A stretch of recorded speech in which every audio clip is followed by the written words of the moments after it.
अस्सलामुअलैकुम my to family, welcome back to my channel. सब लोग कैसे हो? उम्मीद करती हूँ सब लोग खैरियत से ठीक ठाक खुशबाश होंगे। अल्लाह ताला के फजल करम से आप लोग की दुआओं से मैं बिल्कुल ठीक हूँ। तो व्लॉग शुरू करते हैं। यहाँ पे आज का व्लॉग मैं प्लांट से शुरू कर रही हूँ। मेरे घर के बाहर जो माशाल्लाह माशाल्लाह प्लांट्स थे ना, वो बड़े हो चुके हैं।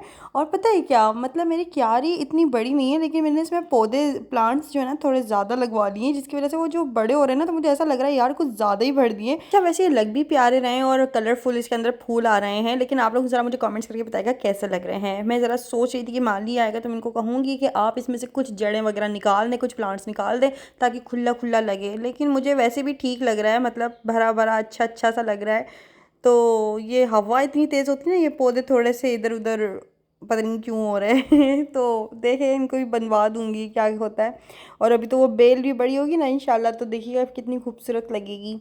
यहाँ पर मैं चाय बना रही थी, घर में कुछ काम वाम हो रहे थे तो मैंने चाय बना ली थी। अच्छा जी, तो यहाँ पर अब मैं घर के काम शुरू करूँगी। सुबह का नाश्ता वगैरह कर लिया था, तो जो मशीन लगाई थी मैंने, तो फिर यहाँ पर सारे के सारे कपड़ों को तय करूँगी और तय करके उनको अलमारी में अपनी अपनी जगहों पे सेट करूँगी। यहाँ पर इब्राहिम देखें क्या कर रहा है, मतलब गिटार सॉरी पियानो बजाने के अलग अलग तरीके हैं भाई, कभी एक पाँव से, कभी दोनों पाँव से, कभी पता नहीं क्या कर क्या रहा है। आप लोग खुद भी देख सकते हैं, इतना शरारती हो रहा है। और मैं उसको मना भी कर रही थी, इब्राहिम अपने पियानो पे चढ़ो नहीं, ये ख़राब हो जाएगा। लेकिन वही वाली बात है ना, समझ में कहाँ आती है बच्चों को। समटाइम तो ऐसा होता है इब्राहिम इब्राहिम चीखते रहो, इब्राहिम ऐसा लगता है इब्राहिम किसी और का नाम है। तो बच्चे कभी कभार इस तरह की हरकतें कर जाते हैं। यहाँ पर मैं सारी की सारी कपड़े जो इब्राहिम के थे ना, वो तय कर करके रख रही हूँ, और इब्राहिम जो है ना वो सारे खोल खोल के फेंक रहा था। और पियानो पता नहीं किस तरह से अजीब व गरीब अंदाज में बजा रहा था, यहाँ पे कभी पैरों से, कभी बैठ के, कभी लेट के, पता नहीं क्या क्या। तो यहाँ पर जो है ना मैं कपड़े निकाल रही थी अपने अनस्टिच सूट निकालने के लिए। पूरा थैला जो है ना मेरा अनस्टिच कपड़ों का रखा हुआ है, नए कपड़े हैं इसके अंदर। और मैंने जब ये निकाला तो इसके अंदर मुझे पता चला कि इसके अंदर गर्म कपड़े हैं, और जो लॉन के कपड़े हैं ना वो कहीं और रखे हुए हैं। वो अलग बैग बना हुआ है काफ़ी बड़ा सारा। खैर इसमें ना दो सूट थे मेरे लॉन के, तो मैंने ये निकाल लिए थे, ये मुझे गिफ्ट में मिले थे। अब जैसे कि पिछले कई व्लॉग्स अंदर मैं आप लोगों को बता चुकी हूँ कि इस साल का मैंने कोई बर्थडे सेलिब्रेशन नहीं किया था। मैं बड़ा मतलब अजीब, खैर वो मैं क्या बात करूँ, लेकिन उस वक्त ना मतलब ये था कि मैंने बर्थडे सेलिब्रेट नहीं किया था, लेकिन गिफ्ट्स मुझे सब लोगों ने दिए थे। और माशाल्लाह से मुझे तैसी ने हैंड बैग दिया था, बहुत प्यारा हैंड बैग दिया था। वो ना पुराने घर पे रखा हुआ है, तो मैं आप लोगों को दिखाऊंगी ज़रूर वो वाला ना, मतलब बहुत प्यारा है हैंड बैग। इसके अलावा सब ने मुझे सूट दिए थे, बाजी ने, भाभी ने, अम्मी ने। तो ये वाला पर्पल वाला जो सूट है ना, वो ये भाभी ने गिफ्ट किया था मुझे, और येलो वाला जो है ना ये उन्होंने किया था बाजी ने। और बाकी अम्मी ने जो मुझे गिफ्ट किया था ना, दो सूट गिफ्ट किए थे आई थिंक, तो वो अम्मी के घर पे ही रखे हुए हैं। वो मुझे दर्जी को देने जाने था, लेकिन वो ये हुआ कि मैं अम्मी के घर ही भूल कर आ गई। तो मैंने सोचा खैर अभी मैं दर्जी के जा ही रही हूँ, तो फिर मैं ये वाले सूट ले जाती हूँ, वो मैं फिर कभी दे दूँगी। तो यहाँ पर मैं जा रही थी अपने हस्बैंड के साथ, दर्जी की जा रही थी कपड़े देने के लिए। तो फिर ये हुआ है कि फिर मैंने अपनी अलमारी में घुसी हुई थी कि यार मुझे तहसीन की शादी में क्या वेयर करना है और क्या नहीं। और जो भी शादी पे मैंने कपड़े सिलवाए थे ना अपने, आप समझें कि वो सारे कपड़े मेरे ना मतलब अब आने वाले नहीं हैं। ईद वाला गुस्सा आ रहा था मुझे अपने आप पर भी, और मतलब मैं सोच रही थी यार कि इतना वेट मतलब गेन कर लिया है, जाहिर है अब वैसे भी जो शादी पे एक एक लड़की होती है ना, तो वो शादी के बाद वो वैसा इंसान रहता भी नहीं है। फिर बच्चे बच्चे हो जाते हैं, फिर तो आप समझें कि इंसान वाकई में बहुत ज़्यादा चेंजेस आ जाती हैं। खैर यहाँ पर ये वाला सूट अम्मी ने मुझे दिया था, ये मुझे दिया था, मैंने कब दिया था, मुझे ईद पर लेकर आई थी सूट। तो ये रखा हुआ था, अभी तक स्टिच नहीं करवाया था भाई, मज़े की बात। तो मैंने सोचा चलो ये स्टिच करवा लेती हूँ। वैसे भी कभी आना जाना कुछ भी होता है तो मैं तो सोच में पड़ जाती हूँ कि यार कपड़े नहीं है, क्या करें। एक तो हम लड़कियों के बड़े मसले होते हैं, कितने भी कपड़े बन जाएं, लेकिन ये शौक़ कभी ख़त्म नहीं होता कि कपड़े नए होने चाहिए। तो यहाँ पर ना मैं अपनी साड़ी का ये ब्लाउज़ निकाल कर लेकर आ गई थी कि इसको जो है ना मैं थोड़ा सा लूज़ कराऊँ, और अपने फ़िलहाल जो लेटेस्ट मैं हो रही हूँ उस हिसाब से मैं इसको करवाऊँ ताकि मैं एक तरफ दिमाग तो हो कि मुझे क्या वेयर करना है क्या नहीं। तो खैर मैं ये साड़ी जो है ना मैं वेयर करके देख रही थी, लेकिन ये मुझे आया नहीं, तो इसलिए मैंने सोचा कि मैं दर्जी को बोलूँ, उनको बोलूँ कि भाई इनको जो है आप थोड़ा सही करके दे दें। सच बताऊँ तो अभी तक कुछ खास डिसाइड हो नहीं पा रहा है कि मैं क्या वेयर करूँ और क्या नहीं। साड़ी अभी मेरे पास तीन तीन कलर की रखी हुई है। एक तकरीबन डबल शेडेड वाली साड़ी रखी हुई है जो अम्मी मेरे लिए दुबई से लेकर आई थी। एक ब्लू कलर की साड़ी स्काई ब्लू, और एक पर्पल ये वाली आप लोगों को जो दिखाया है जिसका मैं ब्लाउज़ वगैरह लेकर आई थी। तो ये मैं लेकर आ गई थी फ़िलहाल, क्योंकि ये सिली हुई थी और ये काफ़ी अच्छी जगह से मैंने सिलवाई थी। उन्होंने भी तकरीबन इसको सीने की जो है ना 5,000 लिए थे साड़ी, मतलब मेरे बड़ी साइड से ही सिली हुई थी। तो खैर ये सिली हुई थी तो इसलिए मैं लेकर आ गई थी, वरना बाकी जो साड़ियाँ रखी ना वो स्टिच ही नहीं है। तो मैंने इन दर्जी भाई से पूछा तो कहने लगे कि तकरीबन 2000 लेंगे वो साड़ी सिलने के। खैर इसका मसला नहीं है। यहाँ पर फिर मैंने एक लॉन का सूट एक और दिया, ये बाजी ने गिफ्ट किया था ना, मैंने ये भी दे दिया। तो फिर मैंने उनको कहा कि अभी फ़िलहाल मेरे आप ये 2 सूट स्टिच कर दें, नेक्स्ट टाइम जब मैं आऊँगी तो 4 सूट लेकर आऊँगी और वो स्टिच करवाऊँगी। बहरहाल तहसीन की पहले डेट फिक्स होगी तो उसके बाद फिर मैं मतलब जो भी सेलेक्ट करूँगी, मतलब जो भी मेरे माइंड में चल रहा होगा ना वो आप लोगों को मैं दिखाऊँगी ज़रूर, कि आप लोग मुझे बताइएगा कि मैं कौन से कलर की साड़ी वेयर करूँ या कौन सा ड्रेस होना चाहिए और कैसा क्या है क्या नहीं है, वो सब कुछ आप लोगों के साथ शेयर करूँगी इंशाअल्लाह ताला। खैर ताकि आप लोगों को थोड़ा आइडिया मिल जाए और आप लोगों की बदौलत थोड़ा सा मुझे भी आइडिया मिल जाए। यहाँ पर जो है ना हम इब्राहिम को थोड़ा सा घुमाने फिराने के लिए लेकर आए थे। तो मेरे हस्बैंड ने मुझे कहा कि चलो हम डिनर करते हैं, और डिनर के बहाने वो मुझे यहाँ पर लेकर आ गए। पहले तो मैं बड़ी शॉक्ड हो गई कि हैं मतलब आज कोई ख़ास दिन है, आप मुझे यहाँ पर लेकर आए हैं। तो उन्होंने कहा नहीं ऐसे ही। अच्छा आप लोगों को पता है जब हमारा मतलब ये आप समझे कि हमारी जब बातचीत वगैरह नहीं थी ना, तो कुछ लोग इस तरह के कमेंट्स कर रहे थे इधर उधर जाकर, बल्कि मेरे पास भी आके कमेंट्स कर रहे थे कि शाज़िम ने तो ना जो है अपने दोस्त की बहन से शादी कर ली है और उसने निकाह कर लिया है और उनकी वाइफ ना फला फला ऐसे ऐसे जगह पे रहती है ये वो। अच्छा मैं बड़ा ना इस कमेंट को लेके बड़ा सीरियस हो गई थी, मैंने स्क्रीनशॉट्स वगैरह लेकर रख लिए थे। अच्छा जी, तो किस किस को इस बारे में पता है, मतलब एक नंबर होता है वहाँ पे एक कोड सेंड करना होता है, और उस कोड पे ना अपना NIC नंबर सेंड करो ना, या किसी का भी NIC नंबर सेंड करो तो वहाँ पर सब कुछ डेटा वगैरह आ जाता है कि कितनी आप समझें कि निकाह रजिस्टर हैं या कितने फैमिली मेम्बर्स हैं वट पता नहीं क्या क्या। तो वो मैं ना मतलब सारी चीज़ें ट्राई करने लगी। मैंने बोला यार ये क्या सीन है, मतलब मैं पूछूं तो किस तरह से पूछूं और मुझे बताएगा तो कौन कैसे बताएगा। मैं बड़ी मतलब एक तो इंसान वैसे ही परेशान होता है और आगे से लोग इस तरह की बातें करके इंसान को और ज़्यादा परेशान कर रहे होते हैं। मैं मुझे थोड़ा सा लगा भी ऐसा कि वाकई में शायद हो सकता है, लेकिन मैंने बोला नहीं इतनी जल्दी भी कोई कैसे हो सकता है, मतलब ज़ाहिर है शादी या निकाह या इस तरह की कोई चीज़ें मजाक थोड़ी होती हैं कि चटपट हो जाएं और इंसान को पता भी नहीं चले, इंसान को चीज़ें पता चल ही जाती हैं। खैर वो बहुत सारे लोग इस तरह के होते हैं कि जो बीच में बैठे हुए आग लगा रहे होते हैं, और काफ़ी लोगों ने इस तरह की हरकत भी करी। मेरे पर ना तकरीबन आप समझें कि कुछ इंटरव्यूज़ वगैरह हैं और कुछ पॉडकास्ट लोग देख रहे होते हैं ना बैठ के कि अच्छा आपकी दूसरी बीवी को कैसे पता चला था कि मतलब आपने तीसरी शादी कर ली है, आपकी फर्स्ट वाइफ को कैसे पता चला था कि आपने दूसरी शादी कर ली। जब भी इस तरह के कोई इंटरव्यूज़ वगैरह देख रहे होते थे मेरी बहुत ज़्यादा इन चीज़ों से तपती थी। मैं बोलती थी यार ये बंद कर दो, मुझे ना घबराहट होती है इन चीज़ों से। और पता नहीं यार वो एक हैं वो इंस्टाग्राम पे टिकटॉक पे वो मुफ्ती आते रहते हैं, वो बार बार बोलते रहते हैं करनी है तो 4 शादियाँ करो, करनी है तो 3 करो। मतलब वो दीन इस्लाम की कोई बात बताएं या ना बताएं, वो बस 4 शादियों का इन्विटेशन देते रहेंगे। अरे भाई तो उसके कुछ उसूल होते हैं, कुछ रूल्स होते हैं, कुछ चीज़ें होती हैं, वो तो बताएं ना। अच्छा यहाँ पर हम आए थे RT पे, और हम लोग यहाँ पे रूफ टॉप बना हुआ था, पता नहीं यहाँ पे एरिया बना हुआ था, ये बड़ा मतलब अच्छा बना हुआ था। मैं फर्स्ट टाइम ही आई थी अपने हस्बैंड के साथ, वो लेकर आए थे तो बड़ा अच्छा लग रहा था मुझे इसका एम्बियंस वगैरह सब कुछ। तो मैं क्या बात कर रही थी जी, तो मैं ये बात कर रही थी दरअसल कुछ लोगों ने ना दीन को भी बस बूफे बना लिया है कि उनको जो चीज़ पसंद आती है बस उसमें से वो उठाकर उस पर बात करना शुरू कर देंगे। मतलब ज़्यादातर मर्दों का बस ये होता है कि 4 शादियाँ 3 शादियाँ 4 शादियाँ कर सकते हैं, ये है वो है जायज़ है। और शौहर जो होता है वो तो मिजाजी खुदा होता है। अरे भैया पहली बात तो ये है कि 4 शादियों की भी अगर अल्लाह ताला ने इजाज़त दी है तो पहला बात तो ये कि आपने अपनी फ़र्स्ट वाइफ से इजाज़त लेनी है दूसरी शादी करने के लिए, ठीक है। और अगर आप दूसरी शादी भी कर रहे हो तो आपने फिर एक ऐसी औरत से करनी है जो तलाक़ी याफ्ता हो या बेवा हो, या कोई ऐसी औरत है जिसका कोई सहारा नहीं है दुनिया में, वो अकेली है, या उसकी बहुत ज़्यादा आप समझें कि अब शादी नहीं हुई है, एजड। लेकिन यहाँ पर क्या होता है, यहाँ पे तो दूसरी तीसरी चौथी भी शादी करनी होगी तो लड़की को 18 साल की चाहिए होती है, खुद भले 40 या 50 साल के बुढ़े हो रहे हैं। और अक्सर जो मर्द इस तरह की बातें कर रहे होते हैं ना कि 4 शादियाँ जायज़ हैं, उनका राइट है मर्द का 4 शादियाँ कर सकता है, 4 शादियाँ करनी चाहिए फ़लाँ फ़लाँ फ़लाँ, उनसे 4 सुन्नतें पढ़ी नहीं जा रही होती हैं, नमाज़ उनसे 4 वक्त की नमाज़ नहीं पढ़ी जा रही थी, ना 4 सुन्नतें पढ़ी जा रही थी, ना 4 फ़र्ज़ अदा किए जा रहे होते हैं भाई, और ना रमज़ान में उनसे 4 रोज़े रखे जा रहे होते हैं, लेकिन उनसे 4 शादियों की बातें बड़े से मतलब करवा लो। वो हमारे थे ना न्यूज़ एंकर जो इकरारुल हसन थे, उन्होंने भी अपनी 3-3 शादियाँ करी हुई हैं, और वो पता नहीं भाई अपने घर का माहौल क्या बताते हैं, मुझे समझ नहीं आता बिल्कुल भी समझ नहीं आता। भाई तुमने 3 शादियाँ करी हैं, 4 करी हैं, 5 करी हैं, इससे आवाम को क्या लेना देना कि वो मिलजुल के रहती हैं, दोस्तें रहती हैं, ये वो।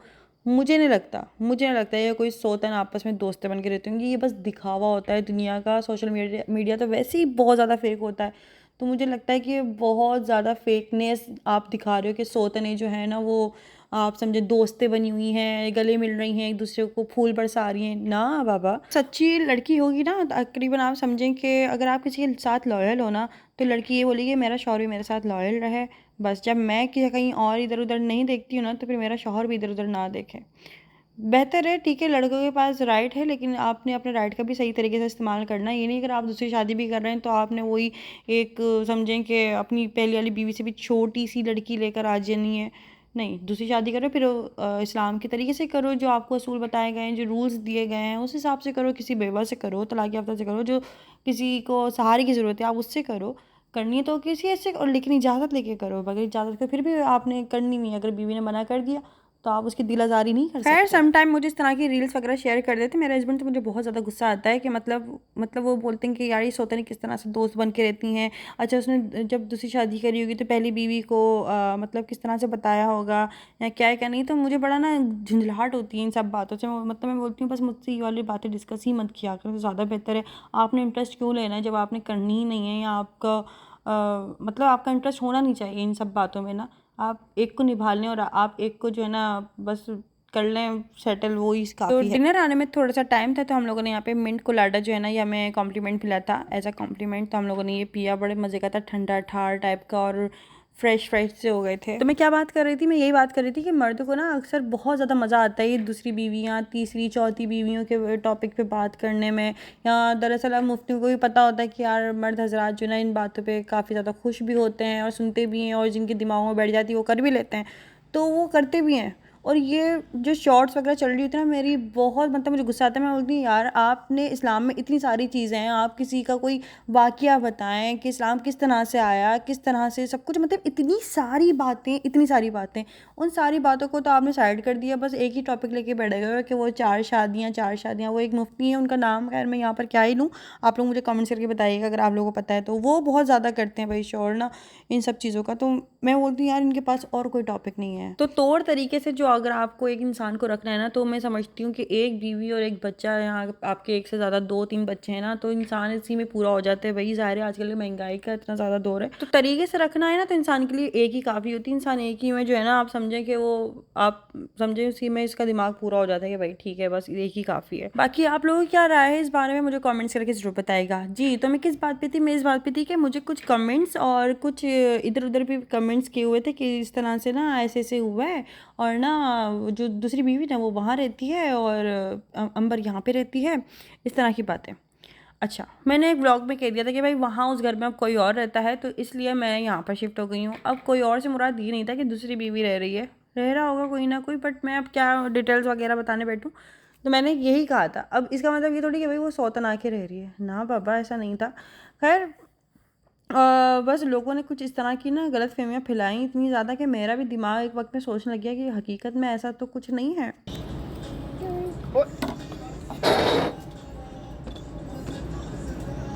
इब्राहिम, बहुत गलत बात है।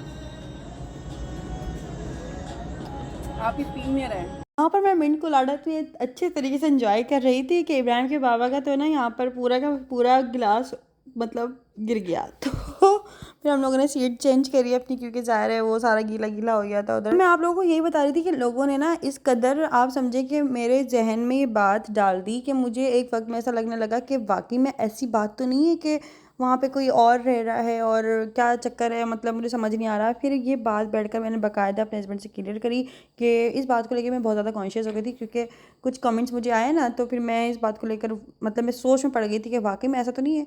लोग वाकई में आपके दिमाग में बहुत सारी मिसअंडरस्टैंडिंग, आपकी गलत फहमियाँ फैला देते हैं कि इंसान का दिल थोड़ा सा ख़राब होने लगता है या दिमाग सोचने पर मजबूर हो जाता है। और मेरे साथ भी वही हुआ।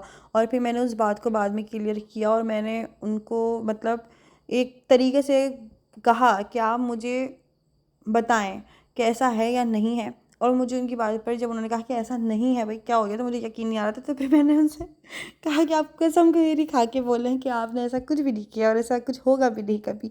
तो उन्होंने फिर कहा कि नहीं ऐसा कुछ भी नहीं है, और ये जिसने भी किया है ना ये बहुत फितनी हरकत करी है, जिसने भी करी आग लगाने वाली हरकत करी है, क्योंकि ऐसा कुछ भी नहीं है। और किसी ने तुम्हारे दिल में गलत फहमी डालने के लिए या मिसअंडरस्टैंडिंग करने के लिए इस तरह की बात करी होगी, वरना क्योंकि ज़ाहिर है इंसान की शादी हो या इंसान की कोई भी हालात हों, बच्चे हों, शादियाँ हों या व्हाटएवर समथिंग, कुछ भी आप समझ लें, कुछ भी हो, वो चीज़ें छुपती नहीं हैं। इंसानों को पता लग ही जाती हैं कहीं ना कहीं से, किसी भी तरीके से पता लग ही जाती हैं। किसी की ज़िंदगी है, किसी की मौत है, ज़ाहिर है इंसान है, दुनिया है, बहुत सारी चीज़ें हैं। कोई चीज़ छुपती है तो नहीं छुपती। तो जो हमारी बात नहीं थी, तो मैं इन सब बातों को लेके भी थोड़ी सी आप समझेंगे कॉन्शियस हुई थी कि पता नहीं ऐसा है नहीं है। और इस तरह की किसी ने कमेंट किया है, वो किसी ने कमेंट क्या किया था, वो शरारत में किया था कि उन लोगों को वैसे ही आसपास के लोगों को पता होता है कि यार कुछ मामला हैं, क्या है क्या नहीं है, तो वो मज़े लेते हैं और इस तरह से मज़े लिए। खैर अल्लाह का शुक्र है कि यहाँ पे हम दोनों भी साथ बैठ के डिनर कर रहे हैं और वो मुझे खुद से लिख कर आया, तो मुझे बड़ा अच्छा लगा कि हम लोग ने एक अच्छी सी जगह पर, एक अच्छा सा इन्वायरमेंट था यहाँ पे, इतनी प्यारी प्यारी हवा चल रही थी। यहाँ पे हम लोगों ने पिशावरी कढ़ाई गोश्त खाया, साथ में मिंट कोलाडा पिया बहुत इन्जॉय किया। नई नई जगह थी तो मुझे तो अच्छा भी लग रहा था। और पता है हम बिल्कुल बिल्कुल बिल्कुल बिल्कुल टॉप पे आके बैठ रहे। यहाँ पर जो है ना कोई भी फैमिली नहीं थी, कोई भी एक भी पर्सन नहीं था। तो मेरे हस्बैंड ने बोला था कि हम यहाँ पर बैठेंगे। इसके नीचे जो वाला फ्लोर था ना, वहाँ पे बहुत सारी फैमिलीज़ बैठी हुई थी, लेकिन हम बिल्कुल टॉप पर आके बैठे थे कि हमारे अलावा, हम दोनों के अलावा यहाँ पर कोई था ही नहीं। तो हमें कुछ ज़्यादा अच्छा लगा, यहाँ पे हम कुछ ज़्यादा कंफर्टेबल होकर बैठे और हम लोग बहुत सारी बातें कर रहे थे। तो उनमें से एक बात ये भी थी। खैर तो अब तो आप लोगों को क्लियर हो गया होगा कि जो लोग इस तरह की अफवाहें भी उड़ा रहे थे कि हाँ वो अंबर की दूसरी बीवी का पता चल गया है और यूँ हो गया और वो हो गया। अरे भैया, शादियाँ, बच्चे बच्चे, ये चीज़ें छुपती नहीं हैं, किसी से भी नहीं छुपती हैं। आप कितना भी छुपा लें, पता लग ही जाती हैं कहीं ना कहीं से। बाकी हमें एक दूसरे के मोबाइल कोड्स अच्छे तरीके से पता है। हमें जब मोबाइल एक दूसरे के खोलने होते हैं, कोई चीज़ है क्या है, वैसे तो इस तरह की शख्सुबाज वाली कोई बात नहीं है, लेकिन अगर ऐसी कोई बात होती है तो सबसे पहले इंसान अपने फ़ोन में प्राइवेसी लगाता है। अगर इंसान के दिल में कोई चोर होता है या उसकी ज़िंदगी में कोई और होता है तो सबसे पहले अपने फ़ोन में प्राइवेसी लगाता है, वो सारे पासवर्ड्स लगाते हैं। लेकिन हमारा ऐसा कुछ भी सीन नहीं है। ये सीन तो खैर हमारा शुरू से था ही नहीं ना कि प्राइवेसी वगैरह लगाएं या पासवर्ड वगैरह जो है ना एक दूसरे छुपा के रखें या पासवर्ड एक दूसरे को ना बताएं। इस तरह का सीन हमारा शुरू से ही नहीं रहा। उनके फ़ोन कोड्स मुझे पता है, मुझे उनके पता है, उनको मेरे पता है, तो ये सारा सीन है। तो ज़ाहिर है जिनके दिल में खोट होता है ना, वो सबसे पहले अपने कोड्स वगैरह छुपा के रखते हैं या मोबाइल अपनी बीवी के हाथ में देख लेते हैं, वो चीख मार देते हैं, ओ माय गॉड ये क्या। तो खैर अल्लाह का शुक्र है ये सारे मामला हैं।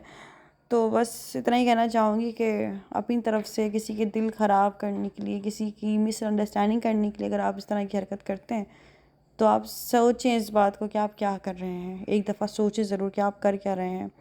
आप किसी के लिए, आपकी छोटी छोटी बातों से किसी की बहुत बड़ी बड़ी ख़राबियाँ भी हो सकती हैं। खैर जब तक अल्लाह ताला नहीं चाहे कोई कुछ नहीं कर सकता। मैं फिर से वही बात बोलूँगी। यहाँ पे हम लोगों ने डिनर किया, बहुत अच्छे से एंजॉय किया और उसके बाद यहाँ पे मैंने थोड़ा सा वीडियो वगैरह शूट किया। इब्राहिम जो है ना बहुत ज़्यादा घूम फिर रहे थे यहाँ पे। अच्छा यहाँ पर देखें, मैं आप लोगों को दिखाती हूँ, ये एरिया था। ये देखें नीचे जो है ना सारी की सारी फैमिलीज़ बैठी हुई हैं, लेकिन मैं और मेरे हस्बैंड जो है ना सबसे टॉप पर बैठे थे जहाँ पर कोई भी नहीं था। वो एरिया भी थोड़ा सा कम जगह थी। अच्छा उस दीवार के पार जो ना दूसरी फैमिलीज़ वगैरह भी बैठी हुई थी, तो मेरे हस्बैंड ने बोला नहीं हम यहाँ पर बैठेंगे। तो ये फूलों की खुशबू भी आ रही थी, हवा भी प्यारी प्यारी चल रही थी, प्लांट्स आसपास लगे हुए थे, सॉन्ग्स लगे हुए थे हल्की आवाज़ में। तो काफ़ी अच्छा मतलब हमारा डिनर हुआ यहाँ पर।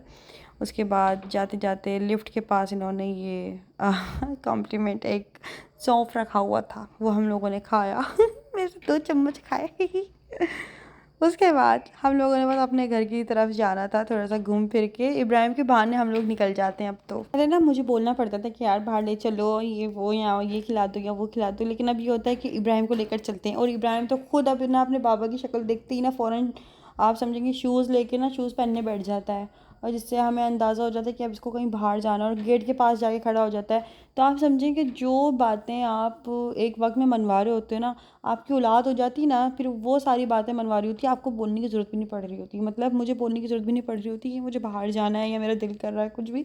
इब्राहिम जो है ना अपने बाबा को देख के फ़ौरन शूज़ पहन के जो है दरवाजे के पास खड़ा हो जाता है। फिर वो हम दोनों को ना शाम के टाइम इस तरह से बाहर ले जाते हैं। जब मैं घर आई ना तो इब्राहिम ने पूरी की पूरी लिप ग्लोज़ ना अपने पैरों में लगाई हुई थी, और मैं जब इसको हटा रही थी ना तो इतनी आसानी से हट भी नहीं रही थी। देखें इसकी इस तरह की काम, इस तरह की हरकतें, क्या करूँ मैं इस बच्चे का।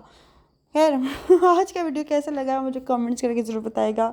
बस यूँ सीन है भाई, आजकल मेरा मेकअप बड़े ख़तरे में है। बस आप लोग दुआ करें अल्लाह पाक साथ खेरे से बच्चे ये बड़ा हो जाए तो चलो जी, फिर हम लोग मिलते हैं नेक्स्ट वीडियो में। अगर आज का वीडियो अच्छा लगा हो तो वीडियो को लाइक कर लीजिएगा, बाकी चैनल पे नए नए हो या अभी तक सब्सक्राइब नहीं किया हुआ तो चैनल को सब्सक्राइब कर लीजिएगा। इंस्टाग्राम पे फॉलो करना मत भूलिएगा। इंस्टाग्राम पे, फेसबुक पे, टिकटॉक पे, हर जगह पे अम्बर डांस ऑफिशियल के नाम से अकाउंट है मेरा।